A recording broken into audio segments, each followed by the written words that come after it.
Hey there, Internet. Mike here, and welcome to Real Geeks, the B-Roll. The way this is going to work is very simple. This is basically our umbrella show for anything that's not the main review. So the rough cuts, react segments, and so forth that we were previously putting out separately, that's all going to go under this.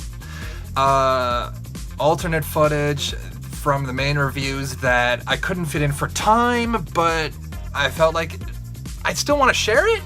That's going to go here as well.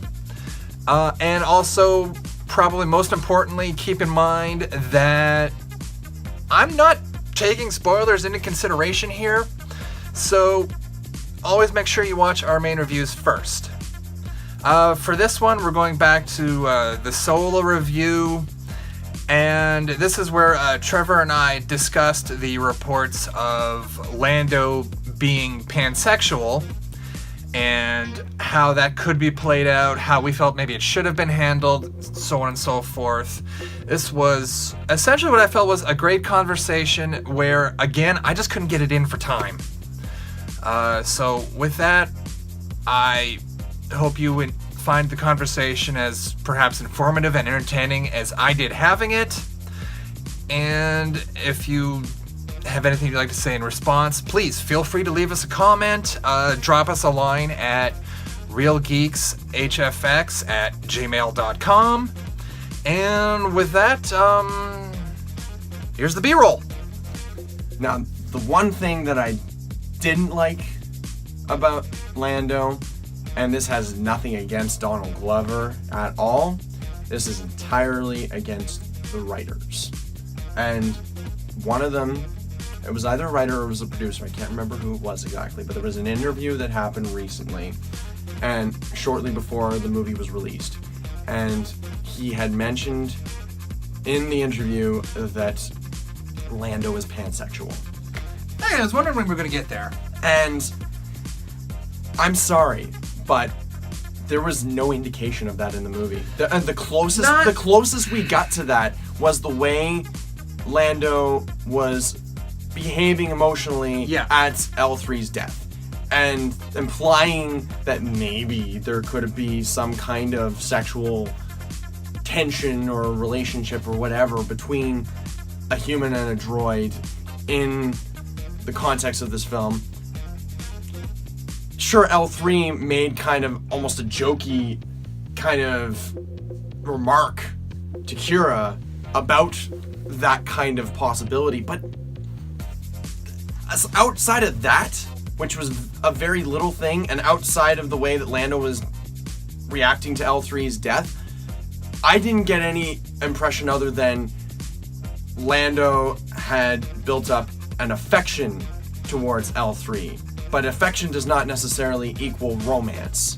And unfortunately, if it takes something outside of the context of the movie to address this very key element to his character, I'm sorry, a character's sexuality can affect so much about how they behave around other characters.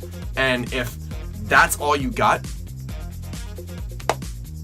that's lazy and completely pointless. And, well, you know what, for my part, and I'm kind of glad you brought this up because I was hoping we could hit that at some point. I think number one, Hollywood, you need to stop stating your characters are queer after the fact. Mm-hmm.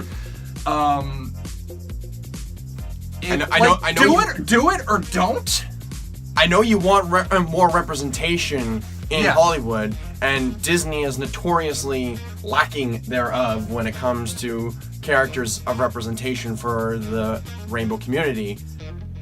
However, you can't just say a character is a part of that community for the sake of having them being a part of that community to have that representation, and then not have any indication whatsoever that they are a part of that community.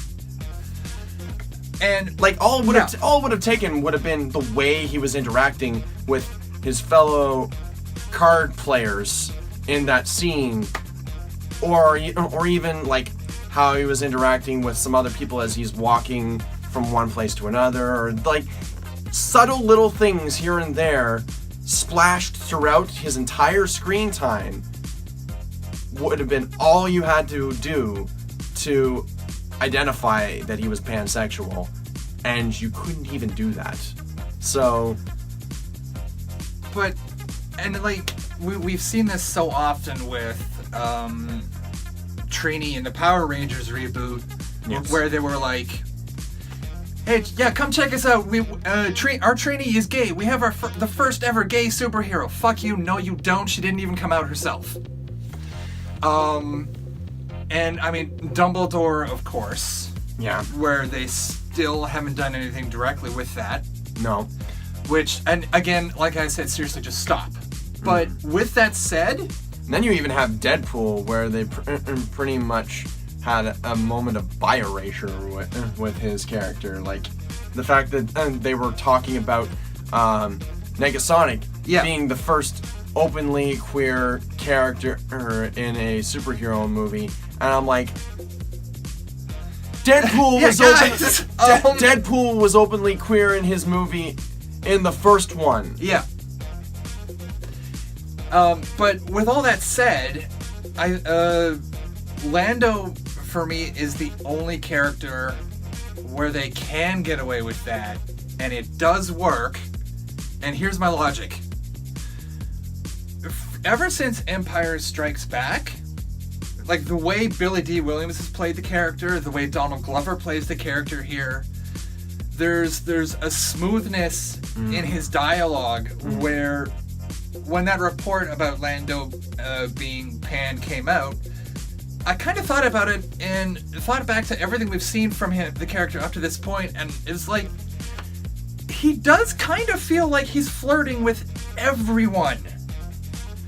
And as I was talking with my buddy Dylan about exactly this last night, I actually compare Lando to Captain Jack Harkness in Doctor Who. Where in Doctor Who itself, I don't think they could really make Jack an overtly pan character, but the way that they let Barrowman play him, and again, the dialogue he was given, a lot of the banter back and forth, especially between him and the Ninth Doctor, where like they are flirting hard. There was enough there that it worked. And then they bring Jack over to Torchwood, where Jack is now the main character, and they've basically said, dude, you be as queer as you possibly can. Well, they also wanted that particular show to be more R-rated. To not necessarily adhere to like the family-friendly side that Doctor Who was leaning towards. And as I'd said to Dylan, I think if Lando actually does get his own movie, that's what we're going to get. We better get that. Well, it was initially it was going to happen, which I think was more fans assuming that based on their response to Donald Glover's performance. And that's kind of one of those things where I'm like, I don't want the studio to rush into doing a Lando movie just because Donald Glover is the A-lister right now. Yeah, and as I was going to say, the latest report from the studio is what they've said was, we would love to do a Lando movie. There's no plans right now. Yeah. But yeah, if they do, I think the character needs to go more or less the same path that Captain Jack did, where if you want to make him a pansexual character, if you want to make him that first queer character in Star Wars, or at least first official one, bartender in the holiday special, that's a thing! Yeah, that's right. B. Arthur's character was queer. Deal with it. I think Lando's own movie is where they need to go all out queer. Yeah. And I did like the remark that Donald Glover had said that if they did do a Lando movie, it would basically be Frasier in space. Interesting. Because when you think of his character, he does have that sort of refined element to it that does kind of remind you a bit of Frasier. Yeah, I could see that. And I think, again, if particularly if Donald Glover is comfortable with it, absolutely give the character a boyfriend or whoever. Hell, droid love interest. I don't care. What's the name of that robot in Lobot. Lobot? Yeah. I'm pretty sure those two have a thing. Oh yeah, that's actually been a bit of a running joke on social media. Yeah. And yeah, like again, why not? We get Lobot in this. Yeah, like do the Lando movie of how he came to acquire Cloud City. Of course. That Again, makes total what the hell? sense. Why not?